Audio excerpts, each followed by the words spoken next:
Good evening and thanks for joining us on 41 NBC News at 6. I'm Shelby Coates. And I'm Tucker Sargent. Our top story tonight, the lack of water and electricity has forced Macon-Bibb County to evacuate families at Crystal Lake Apartments. Several of the families still have no power or water, and now about 70 residents are being evacuated. Also, 41 NBC News requested records related to the apartment complex, and we found several code violations dating back to 2017. 41 NBC's Tanya Motorzitzky breaks down what's next for residents. She's there at the complex now. Right now, residents here and families here at Crystal Lake Apartments at the mid and high-rise tower are gathering up the last couple belongings because right now doors are closed indefinitely until the issues can be resolved. So no one is allowed in these buildings unless you are a worker fixing the problem. And right now I'm with Mayor Pro Tem Al Tillman, who also represents this district. Mr. Tillman, what's going on? It's heartbreaking right now, this scene. It is, and this is all the fault of the property owner, who is apparently a terrible property owner. But we have the fire department out here along with volunteers going door to door in the two high-rises asking people to leave the property because it's just unsafe with no water or power. And just like a hurricane, you give folks the option to vacate, but of course if folks decide to stay, they're just on their own with that. But we have resources available. We're asking folks if they want to first come to the leasing office to register.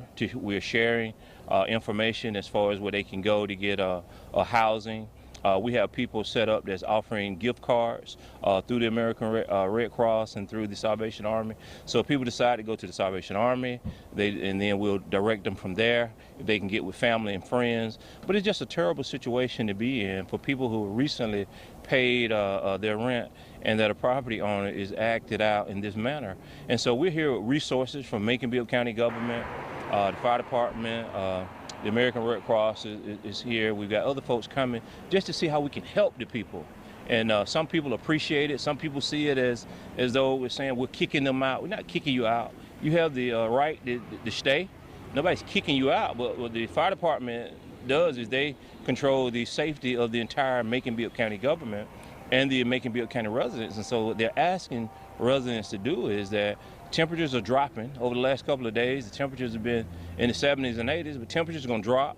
So you got seniors, you got children without power and water, and so you want to make sure they're safe.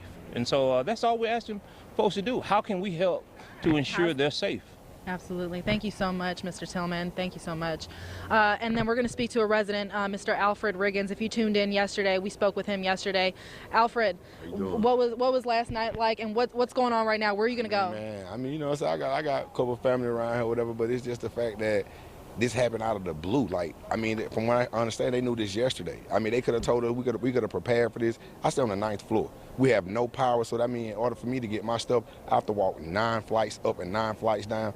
That's too much for me. And then they just sprung this on us, and I'm like, okay, so where are we supposed to go? Like, you got something, everybody don't have money to go to a hotel room and all that. I mean, and this is ongoing. We don't even have a time frame of when we're coming back to our apartment. So what are we supposed to do with our things in it, like our living room suits and bedroom suits? What are we gonna do with all of that? I mean, it's already said 6 months to fix the elevator. Y'all basically got to rewire a whole building. How long did that take? But nobody's giving us a time frame or nothing, so we really just don't know what to do, like when they expect to come back and get the rest of our stuff out of the house or leave it here. And who's to say, like, with no power, that's going to cause an infestation. So, I mean, when I come back in, I might have rats and roaches all down in my sofa. Who's going to fix that? Who's going to pay for that? Me? No, I'm not going to do that. Has the apartment complex talked to you guys? No, we haven't heard anything. The only thing we just talked to, like, I think they Virgil Watkins. That thing, you know, they say we're doing some for housing, but as far as speaking with anybody from Crystal Lake Management, no, they ain't told us nothing. No notices, no knock on the doors. Actually, I was sitting in my car, and my brother called me and said, hey, man, you know, they forcing y'all out? I was like, nah, what you talking about? That thing I know, I see the firemen pulling up, and that thing, you know, okay, y'all need to get step out before 6 o'clock. That is so sad. So, I mean, you know, we just out here, and it's cold out here and everything. So, I mean, you got some people that's not even off work yet. So, I mean, you know, we just out here, man. It's crazy. Well, that's so sad. Thank you for speaking to us. No Thank problem. you so much. Shelby and Tucker, I'm going to send it back to you, but I'm going to get more information on where residents can go and how you can help out, how the community can help out. So, reporting live in Macon at the Crystal Lake Apartments, Tanya Motorzitzky, 41 NBC News.